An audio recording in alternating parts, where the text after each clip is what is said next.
श्री परमात्मने नमः। अथ पञ्चदशोऽध्याय।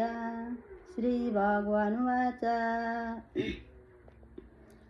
ऊर्ध्वमूलमदशाखमशस्तं प्रौरव्ययं छन्दांसि यस्य पुराणानि यस्तं वेद स वेदवित्।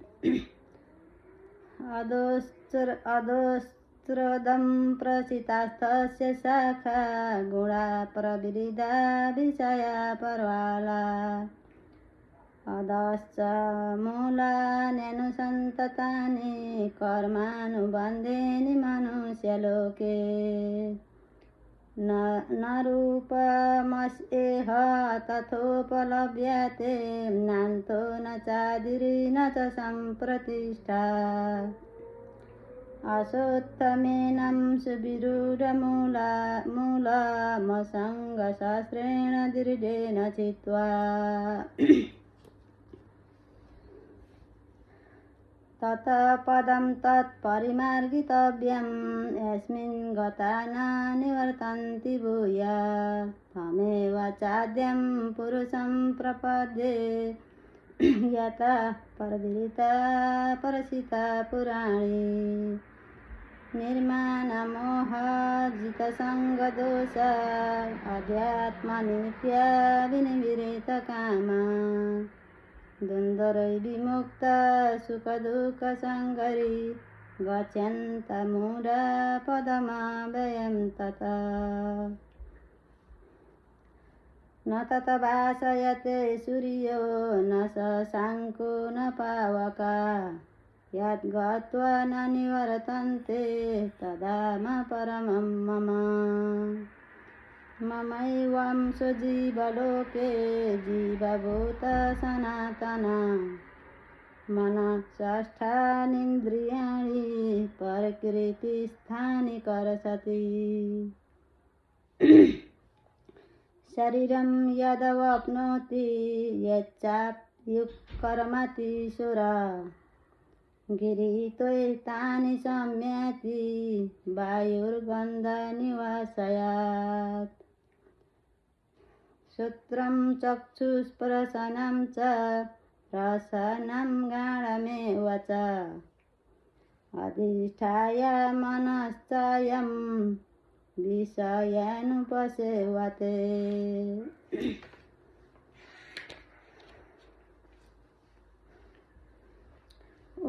उत्क्रामन्तं स्थितं वापि भुञ्जानं वा गुणान्वितं विमूढानानुपश्यन्ति पश्यन्ति ज्ञानचक्षुषा। यतन्तो योगिनश्चैनं पश्यन्त्यात्मन्यवस्थितं यतन्तोऽप्यकृतात्मानो नैनं पश्यन्त्यचेतसः। यदादित्यागतं तेजो जगद्भासयतेऽखिलं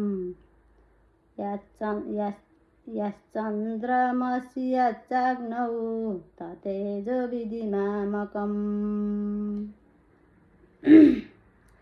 गामाविश्य च भूतानि धारयाम्यहमोजसा पुष्णामि चौषधी सर्वा सोमभूतरसात्मकः। अहं वैश्वानरो भूत्वा प्राणिनां देहमाश्रिता प्राणापानसमायुक्ता पचाम्यन्नं चतुर्विधम्। सर्वस्य चाहं हृदि सन्निविष्टो मतः स्मृतिज्ञानमपोहनं च। वेदैश्च सर्वैरहमेव वेद्यो वेदान्तकृतवेद्विदेव चाहम्। द्रविमो पुरुषौ लोके क्षरश्च क्षर एव च। चरा सर्वाणि भूतानि कुतष्टो चर उच्यते। उत्तमः पुरुषस्तोऽन्या परमात्मेति उदाहृता यो लोकत्रयमावेश्य विश्य विवर्त्य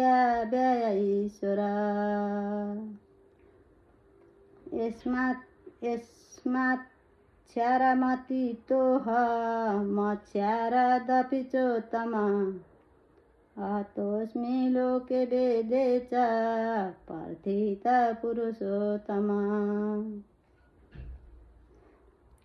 यो मामेवमसम्मूढो जानाति पुरुषोत्तमं स सर्वविद् भजति मां सर्वभावेन भारत इति गुह्यतमं शास्त्रमिदं मुक्तमया नघ